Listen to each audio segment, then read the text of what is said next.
I'm Christopher Hitchens, and implausible though it may seem, I want to talk about the Ten Commandments. Who am I, you may well ask, to instruct or advise you on these grave matters, but even Moses himself was a revisionist and issued at least 4 versions of the Decalogue, or the top 10.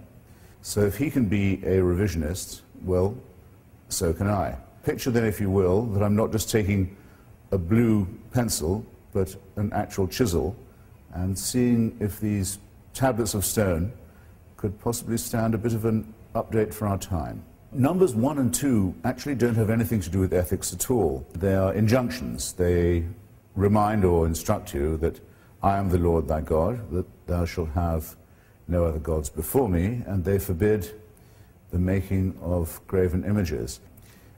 The commandment against the making of graven images, or images of God, is very upsetting to many Catholics, who often leave this bit of the commandment out, because where would Christian art and devotional painting be if you couldn't make impressive images of God, his son, his son's mother?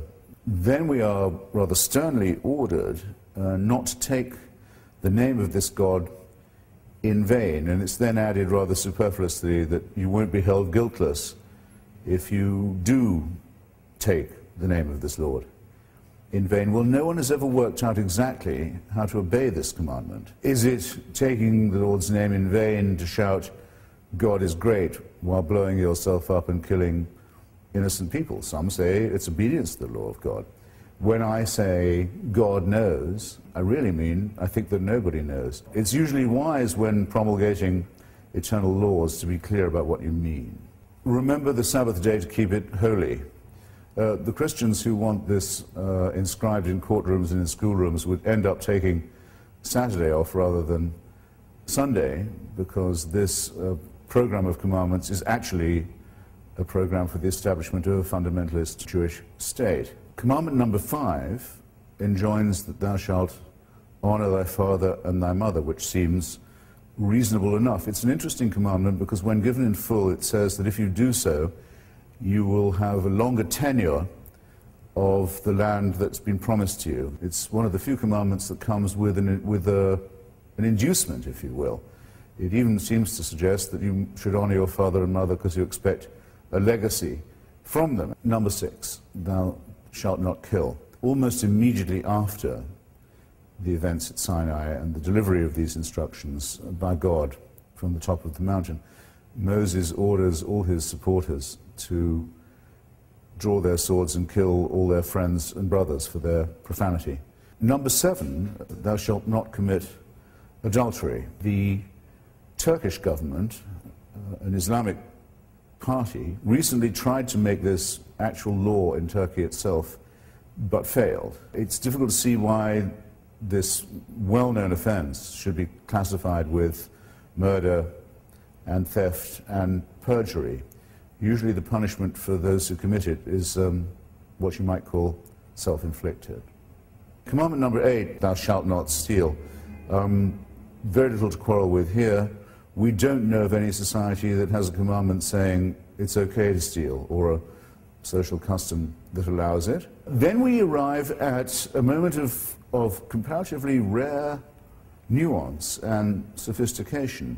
Thou shalt not bear false witness against thy neighbor. The idea of convicting someone who is innocent by bearing false testimony against them is and should be shocking to the entire human conscience. So this is not only one of the finest of the commandments, maybe the finest, but in its stress on the not and the false witness against, it shows a very rare and careful sense of the balance and scruple that's required for judgment and justice. The last of, at least this version of the Ten Commandments, is also sometimes famous by its number, number 10.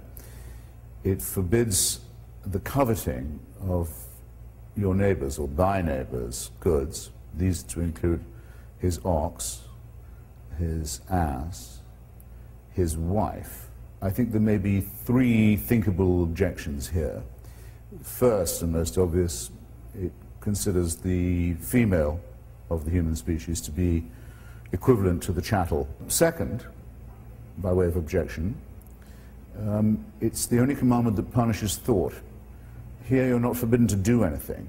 You're forbidden to think even about something. And third, the attempt to suppress an instinct, a desire, that must have been put by God into us in the first place. Otherwise, how would we know? The essential division of opinion is this: did God make men, or did men make many gods? There are enough discrepancies just in the well-known version for us to be certain that we're looking here at a God who improvises, who's jealous, who's short of temper, who's inconsistent, or, if by any chance God didn't make Moses and the Hebrews, that the people who made God were jealous, short-tempered, inconsistent, and capricious in their turn. I don't know about you, but as between the consideration that man was made by God, or that many gods were made by men, I've never thought there was much doubt as to which was the correct version. How might a Decalogue look if it was written for the 21st century? I never quite trust myself beginning a sentence by saying, "Thou shalt not," but let's see if we can adapt this famous question. Number one, do not condemn people on the basis of their ethnicity or their color. Number two, do not ever even think of using people as private property, or as owned, or as slaves. Three, despise those who use violence or the threat of it in sexual relations. Number four, hide your face and weep if you dare to harm a child. Number five, do not condemn people for their inborn nature. Why would God create so many homosexuals only in order to torture and destroy them? Number six, be aware that you too are an animal and dependent on the web of nature. Try and think and act accordingly. Number seven, don't imagine that you can escape judgment if you rob people with a false prospectus rather than with a knife. Number eight, turn off that fucking cell phone. You can have no idea how unimportant your call is to us. Number nine, denounce all jihadists and crusaders for what they are: psychopathic criminals with ugly delusions and terrible sexual repressions. Number 10, be willing to renounce any god or any faith if any holy commandments should contradict any of the above. In short, don't swallow your moral code in tablet form.